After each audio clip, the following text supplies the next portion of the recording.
तो आज हम पढ़ेंगे सर चंद्रशेखर वेंकट रमन के बारे में। ओके। 29 मई 1957 ई बेंगलोर के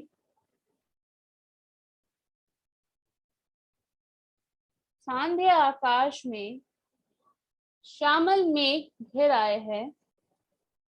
घूमते घूमते सहसा हमारे आतिथ्य धजनी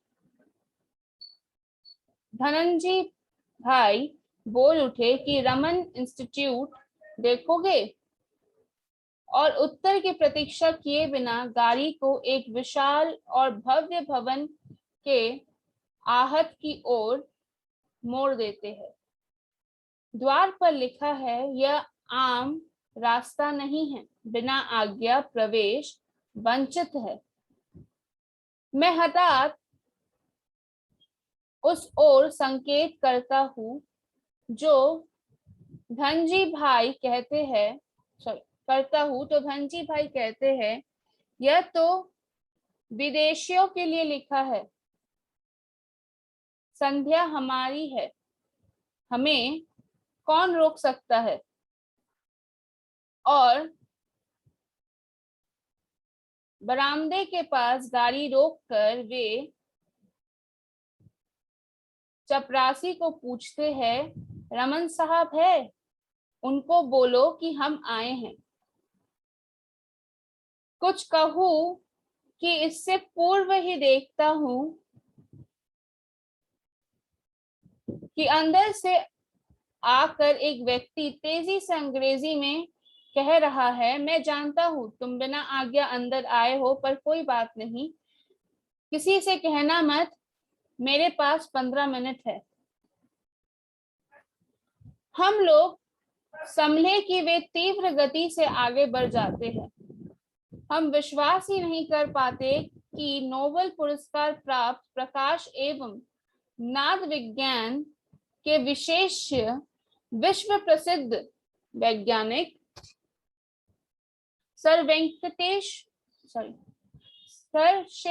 चंद्रशेखर वेंकट रमन ये ही है। कोट पतलून जूता, दक्षिण भारतीय शैली की पगड़ी, नाक कुछ लंबी, बाई ओर का दांत टूटा हुआ, बाह और गले पर से कोट भी फटा हुआ, ये है रमन, ये व्यक्तित्व है इनका। तो लेखक कहते हैं कि यह बात है 29 मई की, 29 मई की 1957 की। बैंगलोर में संध्या आकाश में शाम के समय श्यामल मेघ हम कहते हैं काले बादलों को।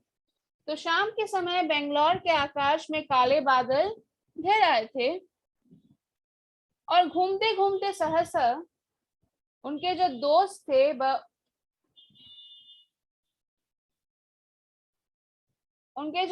थे तो मित्र थे, वे धनजी भाई बोल उठे कि क्या तुम रमन इंस्टीट्यूट देखोगे, और उत्तर की बिना जवाब की प्रतीक्षा किए हुए उन्होंने अपनी गाड़ी एक विशाल भव्य भवन की ओर, भव्य का मतलब होता है जो बहुत ही सुंदर देखने में हो, जो बहुत ही बड़ा हो, तो वे अपनी गाड़ी विशाल भव्य भवन की ओर मोड़ लेते हैं।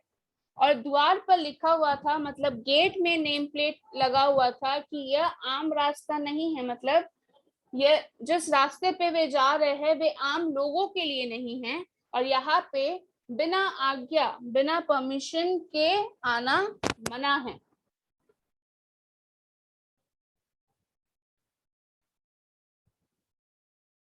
तो यह देखते हुए लेखक ने उस नेम प्लेट की ओर संकेत किया, अपनी उंगली को उस नेम प्लेट की ओर दिखाया, तो धनजी भाई बोल उठे कि ये हमारे लिए नहीं है, ये विदेशियों के लिए है।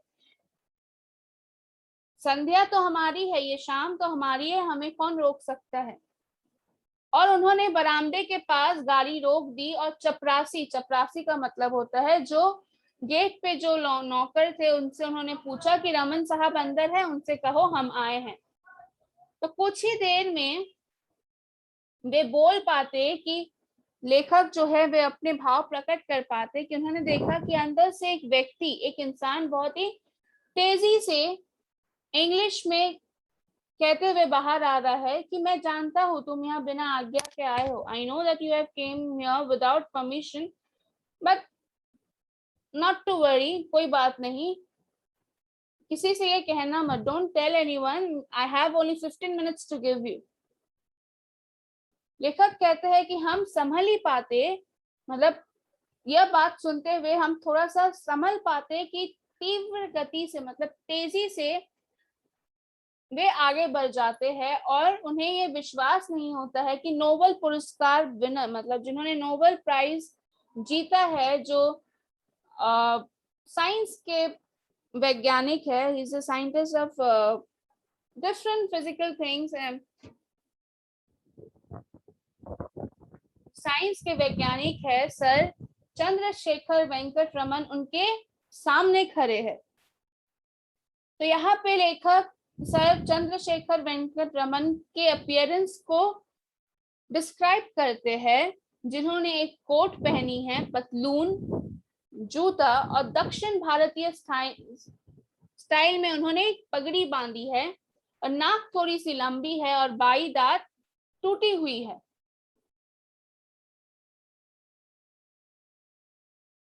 और बाहा और गले में से कोट भी थोड़ी सी फटी हुई है। तो ये है रमन, ये इनका व्यक्तित्व है, ये इनका पर्सनालिटी है। व्यक्तित्व का मतलब होता है पर्सनालिटी। विचार तीव्र गति से उमड़ते घूमते हैं, उतनी ही तीव्र गति से वे बोलते चले जाते हैं। सहसा गंभीर होकर वे हमारी ओर मुड़ आते हैं और पूछते हैं, जानते हो मेरा मतलब क्या है? मैं अचकचाकर कहता हूँ, जी जी। तभी यशपाल जी हंसते हुए मेरा हाथ दबाते हैं, क्या खाक जानते हो? ये तो उनका तकिया कलम है। तो जितनी तेज गति से वे इंटर करते हैं, उतनी ही तेज गति से वे बोलते भी है और उतनी ही तेज गति से उनके विचार भी घूमती है। सहसा मतलब अचानक से गंभीर होकर वे लेखक की ओर मुड़कर उनसे पूछते हो, क्या तुम जानते हो जो बातें मैं बता रहा हूँ इनका मतलब क्या है? तो लेखक घबराते हुए कहते हैं, जी जी।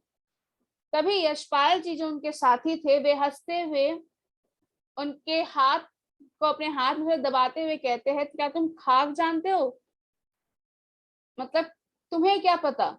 ये उनका तकिया कलम है। तकिया कलम का मतलब होता है अंदाज है, ये उनका अंदाज है, उनके बात करने का, उनके कहने का ये एक अंदाज है। सचमुच उस 1 घंटे में वे अनेक बार इस वाक्य का प्रयोग करते हैं। आरंभ में उन्होंने कहा था, मेरे पास तो 15 मिनट है, लेकिन जब हम उनसे विदा लेते हैं तो पता लगता है कि 1 घंटा कभी का बीत चुका है।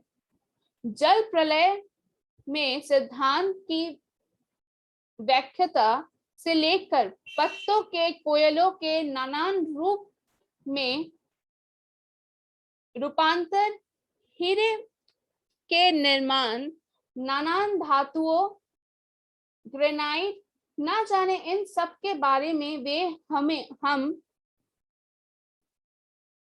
अब वैज्ञानिकों को क्या क्या बता देते हैं। तीव्रता से बोलते रहते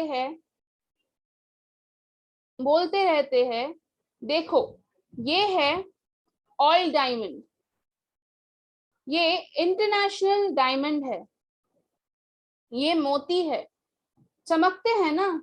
ना ना, इन्हें छूना मत। हीरे कोयले की खानों में ही पैदा होते हैं।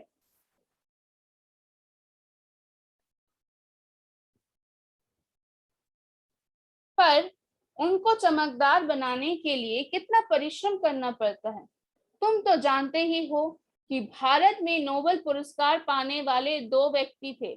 अब एक मैं ही जीवित हूँ, इसीलिए मेरी मुसीबत है।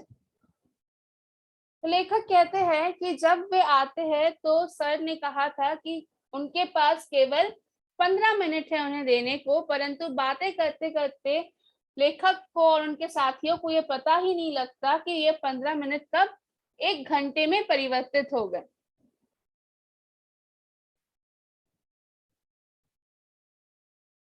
जल प्रलय मतलब जल के बारे में, उनकी गति के बारे में एक्सप्लेन करते करते कब वे पत्तों तक पहुंच जाते हैं, कब वे कोयले के नानान रूपों का रूपांतर करने लगते हैं, कब वे हीरे कैसे बनते, हीरो का निर्माण कैसा होता है, किस तरीके से होता है, वे उसका व्याख्या करने लगते, वे उसे एक्सप्लेन करने लगते हैं।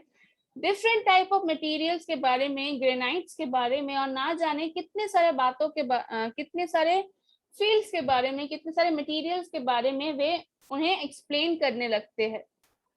और वे तीव्र गति से बोलते हैं, उतनी ही तीव्रता से वे बोलते हैं कि देखो इसे ऑयल डायमंड कहते हैं और ये इंटरनेशनल डायमंड है। इंटरनेशनल का मतलब the diamonds which are exported from outside. ये मोती है। वे उनसे पूछते हैं चमकते हैं ना, और जब भी वे छूने जाते हैं तो उन्हें मना करते हैं, नहीं नहीं इसे छूना मत। वे ये भी एक्सप्लेन करते हैं कि हीरो को हम कोयले के खान से तराश कर लेके आते हैं और उन कोयले के खानों से हीरो को लाने के बाद उन्हें इन चमकदार पदार्थ में कन्वर्ट करना बहुत ही परिश्रम का काम है।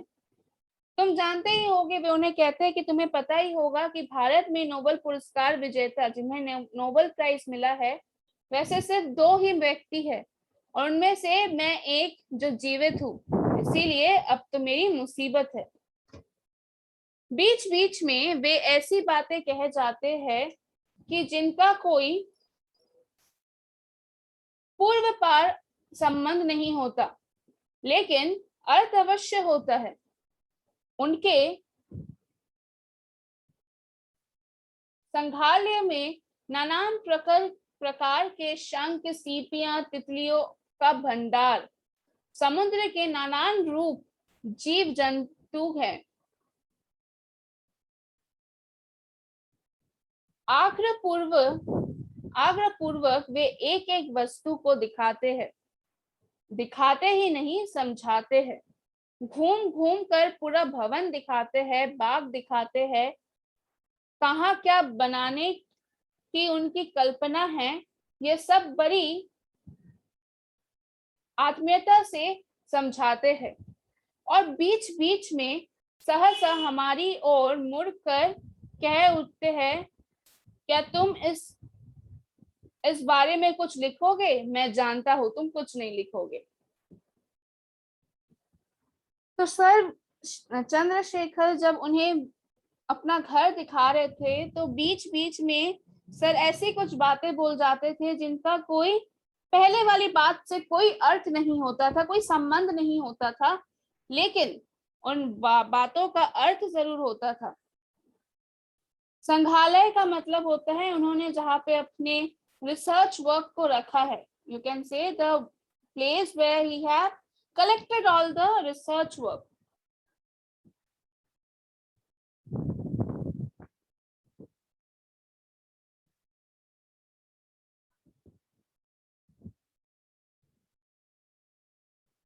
तो अपने सर अपने कलेक्शन रूम में उन्हें नानान तरीके के शंख मीन्स द शेल्स जो आपको समुद्र के साइड मिलते हैं, सीपियां, तितलियों का भंडार मतलब तितलियों का कलेक्शन, कितनी तरीके की तितलियां होती है, समुद्र के नानान जीव जंतुओं का कलेक्शन वे अपने घर में रखे हुए थे और सभी को मतलब उन्हें दिखा रहे थे। और बड़े ही आग्रह से, बड़े ही इच्छा से वे उन्हें अपने घर का एक एक वस्तु दिखा रहे थे। सिर्फ दिखा ही नहीं रहे थे, वे समझा भी रहे थे। उन्होंने घूम घूम कर अपना पूरा भवन दिखाया, अपना बगीचा भी दिखाया, और उन्होंने क्या क्या प्लान्स बनाए हैं कि उन्हें क्या क्या आगे करना है वो भी बताया। और बीच बीच में ही वे पीछे मुड़ के उनसे पूछ रहे थे, क्या तुम इस सब के बारे में अपने रिसर्च में लिखने वाले हो? मैं जानता हूं तुम इसमें से कुछ भी नहीं लिखोगे। फिर एक क्षण बाद कहते हैं, यदि लिखो तो ये अवश्य लिखना कि ऊपर की मंजिल की जो खिड़की है, ऊपर की मंजिल की खिड़की से चारों ओर का दृश्य बहुत मनोरम दिखाई देता है। और फिर संध्या मेघों की तलक छाया में दूर तक फैली हुई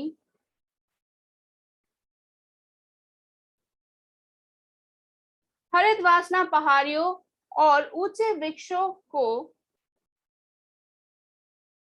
सींगत दृष्टि से देखते हुए कहते हैं, है ना बेंगलोर सुंदर? मैं कभी उनकी ओर देखता हूँ, कभी चारों ओर की सौंदर्य पर दृष्टि डालता हूँ। इंस्टीट्यूट के भीतर भी तो सब कुछ सुंदर ही सुंदर है। अचानक दृष्टि ब्लैकबोर्ड पर अटक कर रह जाती है। उस पर विज्ञान की किसी सिद्धांत के बारे में कुछ लिखा है। कह उठता है, कितने सुंदर अक्षर है, मोती जैसे। तो सर जब उन्हें अपना घर दिखा रहे थे, अपना भवन दिखा रहे थे, और जब उनसे बीच बीच में घूमकर पूछ रहे थे कि क्या तुम इन सब के बारे में लिखने वाले हो, तो वे खुद ही जवाब देते हैं कि मैं जानता हूं तुम सब इनके बारे में नहीं लिखने वाले हो। और फिर खुद ही बोल उठते हैं कि अगर तुम लिखो भी तो अवश्य लिखना कि ऊपर की जो मंजिल है, ऊपर में जो फ्लोर है, उसकी खिड़की से चारों ओर का दृश्य बहुत ही सुंदर दिखाई देता है। और फिर जब संध्या में जब मेघ घिर आते हैं तो उसके तले, उसके छाए के तले जो पहाड़ी है, जो हतिवासना पहाड़ी है, उनके जो ऊंचे ऊंचे वृक्ष है, उसका दृश्य भी बहुत ही सुंदर है। और वे कह उठते हैं, है ना बेंगलोर सुंदर? तो लेखक जो है वो कभी कभार उन्हें देखते हैं, कभी कभी सर को देखते हैं, और कभी कभी चारों ओर अपनी दृष्टि को घुमाते हैं, और अब चारों ओर की सुंदर या सौंदर्य दृष्टि को अपने नजर में बसा लेते हैं, और कहते हैं कि इंस्टीट्यूट के अंदर भी सब चीज बहुत ही सुंदर है। अचानक से लेखक की नजर ब्लैकबोर्ड पर जाती है, जहां पे वे देखते हैं कि किसी एक विज्ञान के बारे में कुछ सिद्धांत लिखे हैं, मतलब कुछ लिखा हुआ है, कुछ फॉर्मूला या कुछ ऑब्जर्वेशंस लिखे हुए हैं। तो सर कह उठते हैं कि सुंदर है ना, बिल्कुल मोती जैसे। वैज्ञानिक रमन मुस्कुरा कहते हैं, विज्ञान आदमी को सौंदर्य की ही प्रेरणा देता है।